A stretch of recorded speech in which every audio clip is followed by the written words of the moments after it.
Salut tout le monde. Et ouais, la vidéo en Suisse est sortie avant la française parce que ce matériel vient de Suisse. Mais c'est pas grave, vous avez d'autres vidéos à regarder en attendant que je fasse le rattrapage en français. Donc chez rc3d.ch j'ai acheté, et donc ça vaut pour tous les Suisses romands qui peuvent profiter des frais de port gratuits selon le montant d'achat. Enfin ça c'est à eux de s'arranger avec rc3d.ch. Vous pouvez leur parler en français, en allemand, en anglais, ils comprendront, c'est pas un problème. S'ils ne comprennent pas en français, s'il y a trop, ils m'envoient le mail, de toute façon je leur traduis, je leur file ce coup de main avec grand plaisir. Alors, chez rc3d.ch, je me suis chopé deux Proline Sanpo qui n'existent malheureusement plus que sur ces jantes avec le moyeu montable-démontable. Un avantage, c'est livré 0 offset et un demi-offset. Donc, ils te livrent une pièce en plus, mais pour eux, ça évite de faire deux références et de rester des fois sur un stock parce que les gens veulent plus ou moins de cela ou de cela. C'est normal. Inconvénient, par exemple, on a un huitième, c'est que c'est plus lourd que les anciennes jantes Desperado et je suis pas super content parce que ça arrivait pas qu'à moi. Sur le max, bon après en faisant le cochon, le moyeu s'est déformé, j'ai la roue qui est un petit peu voilée, donc il faudrait que je passe sur d'autres moyeux. Donc soit acheter des moyeux plastiques, soit acheter les moyeux alu. Donc ajouter encore du poids, ça vous savez, je suis pas super fan. Et je dois dire autre chose, sur les jantes à déport, je préfère largement avoir le moyeu à l'intérieur, avoir ce look là. Tu vois, j'aime bien. J'aime les jantes à déport. Mais bon, on peut pas tout avoir. Et du coup, je chercherai encore chez eux des jantes de buggy avant avec du profil en bande, style grasshopper devant ou autre. Tu vois, un truc classique. Pour mettre à l'avant ici, j'avais mis ces jantes là parce que ça allait avec les Louise Uphill. Alors pour l'instant, ceux-là sont plus légers de 10 grammes que les Louise Uphill. Pour une raison très simple, il y a moins de gomme dessus. Il y a moins de crampons. Évidemment, il y a des grandes lames, mais elles sont fines.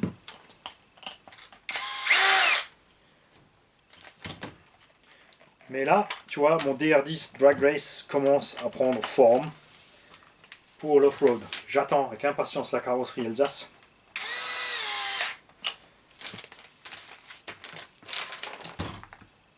Et on va pouvoir faire un truc vraiment méchant. Donc ça, c'est des routes buggy standard de motrice avant, ou même 4x4. Peut-être trouver... Bon, c'est calculé comme ça que la hauteur de caisse, c'est pas prévu pour plus grand. Évidemment, les sandpots au fond grand, parce que ça va s'enfoncer dans la terre. Donc ça fait un peu impressionnant comme ça, mais ça apporte pas plus que ça finalement. Pour pouvoir emmener ces roues, j'ai mis un moteur 3665, mais seulement avec 2900 kV. On a mis un pignon un peu plus grand évidemment pour compenser, parce que j'ai besoin de ce couple pour pouvoir faire mouliner ces roues. Là-dedans, on a un Max 10 RTR 4S et on a une lipo 4S. Quoi? Non, je disais j'ai une lipo de 1800 parce que ça suffit, parce qu'on ne fait pas des runs entiers, on fait quelques allers-retours avec ce genre d'engin. Les constructeurs aussi ont pensé dans ce sens-là, donc attention, c'est pas des engins qui ont une endurance pour rouler, avec les setups spécialement comme ça. C'est fait juste pour quelques speedruns, laisser reposer entre les speedruns, refroidir, etc. C'est quelque chose qu'on oublie vite si on prend de l'engin pour rouler normalement. Évidemment, comme c'est dévié d'un engin normal, ça tient, mais selon le cas, avec le setup ou le pignon ou l'électronique, il y aura un problème. Donc pensez-y. Donc moi je suis content, mon DR10 là commence à arriver. Je vais voir encore, ouais, comme dit, je veux d'autres roues avant qui vont aller avec ces jantes et qui auront un look un peu aussi sandrail comme ça. Pour me faire mon petit plaisir. Voilà. Chez rc3d.ch, j'ai aussi pris les Arma D-Boots. Pourquoi? Parce que justement, les Proline Badlands sur Desperado ne se trouvent plus. J'étais vraiment content avec ces roues. J'en ai eu plein, je n'ai jamais flingué, je suis jamais arrivé au bout. Jamais on était vendus avec les projets au fur et à mesure. Et je suis pas content avec les jantes à moyeu sur le Max. Problème évidemment, cela n'existe pas avec du offset. tu as un tout petit un quart, hein, c'est pas un demi. Là-bas, hein, je pouvais avoir un demi. C'est pas 0 offset non plus. On va le monter pour voir. Et selon cas, on mettra peut-être un wide max. Parce que le wide max, du coup, avec des roues sans déport, ça permettra d'avoir donc le triangle plus long, plus de débattement sur le trajet de la roue. Et avec le zéro déport, on ne sera pas trop large, ou pas plus large que ce qu'on est là. Évidemment, le pneu est différent aussi que le Badlands, du point de vue de la gomme. Donc, avoir le comportement. Mais c'est pas seulement pour le max. J'ai aussi envie de les mettre sur mon Erevo. J'ai envie de les mettre sur mon Erevo. Parce que point de vue diamètre, on est pas mal. Et j'aime les crampons. Tout simplement. Parce qu'on est un peu plus gros que des Badlands là. On est bien léger aussi. Donc ça ira très bien pour remplacer mes Seven. J'adore les Seven, j'adore le déport. Là on n'aura pas de déport, donc on reviendra sur le look un peu old school du Erevo. Ça peut être sympa aussi, avec les crampons, dans les virages ça peut être un problème. Et l'autre engin, l'autre raison pour laquelle je les ai prises, c'est lui aussi. On va mettre des roues un peu plus petites peut-être. On peut les mettre facilement sur le Savage aussi, parce que c'est le même diamètre. Donc j'ai plusieurs endroits où ça monte. Le Savage justement il n'a pas de déport parce qu'il y a les élargisseurs dessus, donc ils iront très bien. Mais probablement plus sur le Savage qu'elles vont finir que sur le Erevo. Et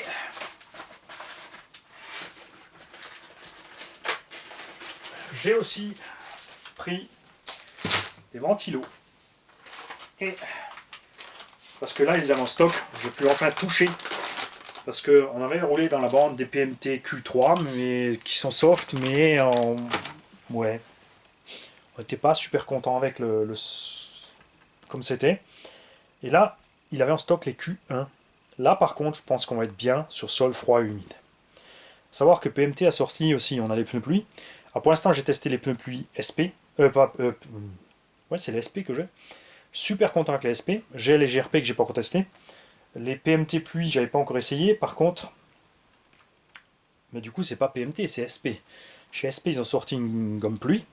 Savoir que, comme chez GRP et PMT, SP, GRP, donc c'est tous les trois mêmes, la gomme pluie, il faut impérativement qu'il pleuve. Il faut de l'eau sur la route pour que ça fonctionne. Par contre, quand il arrête de pleuvoir et que la route n'est juste humide, c'est un problème. C'est un problème aussi pour les super soft parce que on est encore froid, humide, ça n'arrive pas à monter en température et ils ont sorti une gomme route froide et humide. Ça c'est cool. Mais j'ai bon espoir que ces Q1 s'en sortent pareil. Parce que là on est vraiment sur un mélange incroyablement collant. Hein, donc on va voir ça. Et des ventilos Rocket qu'ils ont en stock en boutique. Pourquoi j'ai pris des Rocket? Alors moi je fais mes setups en général de façon à ne pas avoir besoin de ventilateur. C'est-à-dire que je vais rouler en 6S à 75 à l'heure, là où les autres vont rouler en 4S à 75. La différence, je consomme beaucoup moins. Mon moteur chauffe moins, mes lipos souffrent moins, elles vivent plus longtemps. Je ne suis pas obligé d'avoir des 8000, 10000 pour rouler longtemps. Une 4800, 4500 fera le même taf qu'une 4S 8000 dans ces conditions-là. Donc je peux me prendre des batteries moins chères avec moins de C, etc. C'est un choix. Le fait est que ça marche dans les deux cas. Mais vraiment, au niveau de température, on est vraiment plus à l'aise en 6S avec un pignon plus petit qu'en 4S avec un gros pignon pour aller à la même vitesse. Mais j'ai certains engins où il me faut quand même des ventilos, comme par exemple Big Mama. Les ventilos cassent parce que ils sont montés sur, pas des roulements, mais des paliers. On a des détritus qui peuvent passer à travers. Certains constructeurs mettent une bonne protection au-dessus, pas juste un croisillon. Ça c'est le pire parce que les graviers passent. Le problème c'est pas quand ça passe, c'est quand ça rapace. Parce que quand tu te retournes avec ton véhicule, tes détritus repassent dans la pale qui elle tourne du coup, parce que là on est dans le sens, les pales sont comme ça, les cailloux tombent, ils sont emmenés dedans, ils sont posés en dessous. Mais quand tu te retournes, ils vont taper contre pale. Et c'est là que tu vas éclater tes pales. Les roquettes tournent très vite. Et bon, sont très bruyants, consomment du courant un petit peu, ok, tout ce que tu veux, c'est pas très grave. Comme dit, avec les batteries qu'on a actuellement, c'est plus un souci. Mais l'avantage par rapport à un ventilo normal, alors les ventilos normaux aussi, hein, j'utilise ceux-là. J'utilise en ventilos normaux, parce que je les ai mis, les GDS. Voilà. GDS Time, qui sont montés sur roule mobile, qui durent beaucoup plus longtemps que les normaux, surtout avec les chocs et tout ce que prend Big Mama dans la tronche. Mais ce genre de ventilo tourne à 7 ou 8 000 tours minute, ceux-là à 15 ou 20 000. Et le problème, c'est si tu veux les protéger comme il faut, tu mets une grille. Mais ne fais pas l'erreur du constructeur, ou la rapiaterie du constructeur, ou la pseudo-protection, de n'en mettre qu'un en haut. Il t'en faut aussi en dessous. À ce moment-là, caillasse, brindilles ne peuvent plus passer dedans. La poussière toujours, mais la poussière c'est pas un problème. Mais tu perds évidemment de l'efficacité du ventilo, parce que tu perds beaucoup de surface quand même. Mais un ventilo qui tourne aussi vite sera toujours encore efficace, on le pense. C'est une expérience scientifique précisément que je vais faire là. Ça se trouve en petit carré comme ça, en plus petit, ça se trouve en film complet comme ça, de différentes mailles. T'as le choix. Bon, ils sont quasiment pareils, ici là les trous sont un peu plus gros. Donc je vais essayer ça. Sur Big Mama, on va en mettre donc 2 sur le moteur, grâce au support TPU de la fripouille, et un sur le ventilo, sur le Vario. On va remplacer celui du Vario d'origine par ça, avec aussi ça dessus. Pour éviter la caillasse dedans. N'oubliez pas les trucs en TPU, c'est mou, ça bouge, c'est flex. Ça va très bien. Parce que tout ce que j'ai ici en PETG sur le Big Mama l'a détruit. Même le cache transmis, c'est pour ça qu'on l'a fait en TPU. Alors ouais, ça bouge un peu. Mais il n'est pas fait pour être étanche.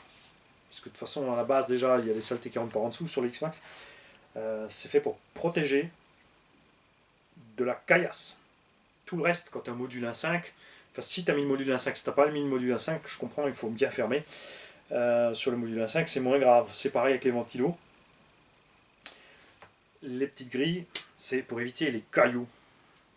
Le reste, c'est pas grave si ça passe. Mais comme dit, on verra si effectivement donc le ventilo, malgré la grille, peut pulser assez d'air. Parce que là, on va freiner l'entrée et on va freiner la sortie.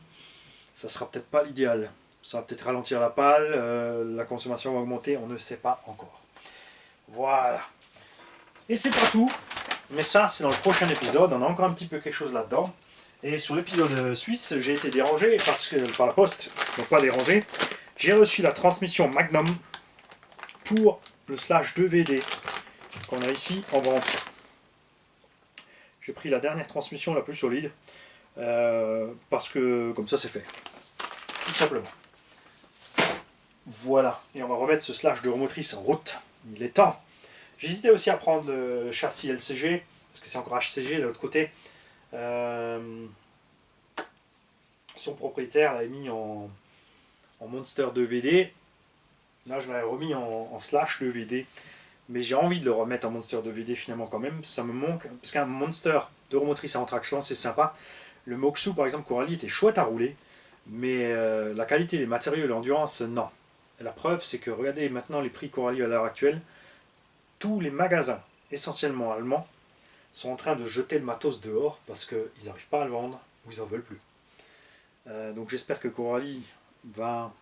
Ils y sont. Je pense que là, on n'a pas trop de nouvelles parce qu'à mon avis, ils nous préparent quelque chose. J'espère qu'ils vont nous trouver... il leur manque pas grand-chose. Hein. Un autre mixage des plastiques. Un autre mélange.